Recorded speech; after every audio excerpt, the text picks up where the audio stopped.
Are the NFL specifically targeting the UK as an area of expansion at the moment? Well, I can tell you this: the entire international stage is something we're focusing on and growing the brand of American football throughout the world. But the growth here in the UK and the relative proximity versus Asia and other locations is really making it ideal. I mean, our fan base, just since we've started this games, has over doubled in the last few years. I think it's over 11 million fans now of American football here in the UK. So it's growing, and it is a focus. We have focus all over the world, but UK is certainly a primary focus.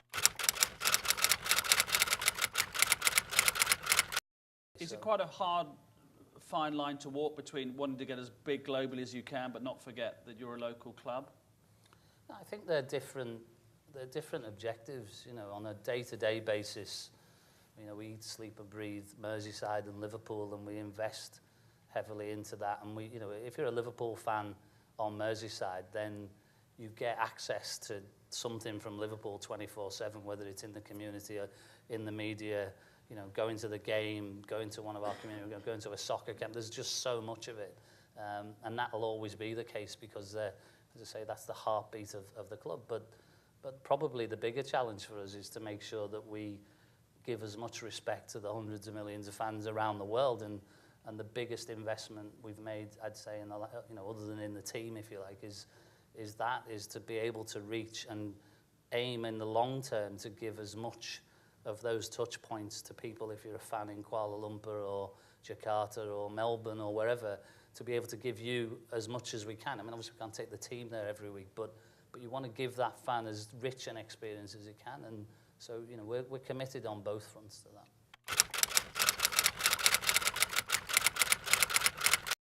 We have a lot of American owners in Premier League, obviously Ian's club, Liverpool, being one of them. Have you, as a family, have you thought about buying a Premier League team at any stage? Well, we're business people, and any opportunity is certainly one to look at, and we know what a great sport soccer is, and it's something that's a possibility. But really, our hands are full right now with the Minnesota Vikings. We're doing a multi-sports facility with the state of Minnesota. It's $1 billion facility. That's got our hands full.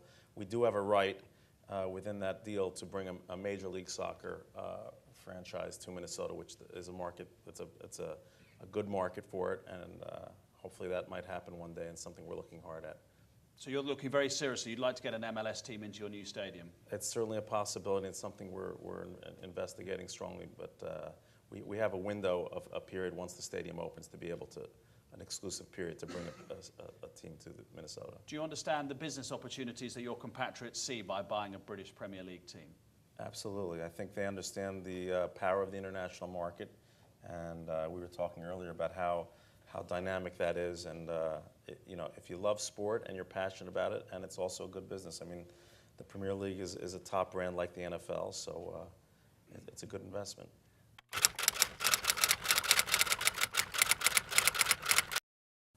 You talk a lot about values and images, which is quite right, of course. So I have to ask you, what impact did the Luis Suarez sagas have on that? Well, I think it's of course any types of incident of that nature are damaging to a brand. But you know, Liverpool Football Club is way bigger and always will be way bigger than any one player or one individual. What's important at those times is to ensure that we act respectfully and professionally as a football club. And you know, in the past we got some of that wrong, and I'd say more recently we got that right. You know, and Louis is a footballer. He's a sort of street fighter. He's a larger than life character, and you know, we've seen that across not just even the Premier League, but across football and across other sports. And I'm sure there's lots in the NFL, and you know, it's about, nobody's sort of condoning any bad behaviour, but it's just something you have to deal with, and you know, he is what he is, and he's the character he is, and we have to try and harness that. And we've worked, you know, a lot with Louis since the last incident with Ivanovic, and you know, and he's responded well to that. He's been prepared to commit to that sort of work on his character, and you know, we saw him back last night, and he looks like the good bit of the old Louis, which is, you know, terrorising defenders, and you know, we're pleased that he's back and pleased that he's contributing.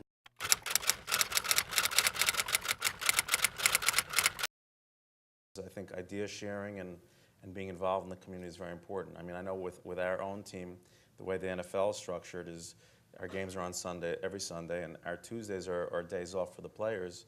We call it a Community Tuesday, and we're very proud. All 53 of our players on our active roster do some type of community service during the week, whether it goes, and we emphasize on children and going, whether it goes to the local hospital or playground, or we had at Wembley, we got off the plane on Tuesday this week and went over and had a Play 60 event. That's a big initiative of the NFL where we encourage all young people to spend 60 minutes a day being physically active.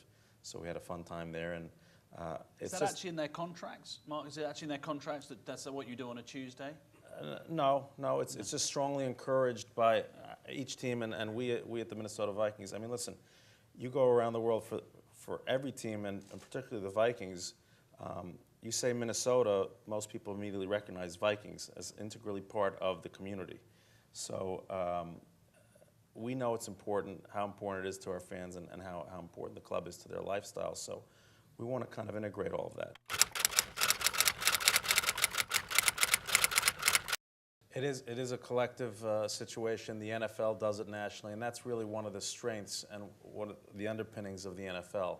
I mean, back in the late 50s and early 60s, just when television was hitting its stride, the New York Giants, being the largest team, and the Green Bay Packers, one of the smallest markets, the ownership at that time decided, let's pool our resources so we can all be competitive.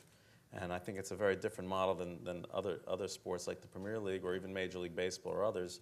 But every team, roughly 2/3 of our revenue is generated by these national television rights. So it allows every team to maintain competitiveness.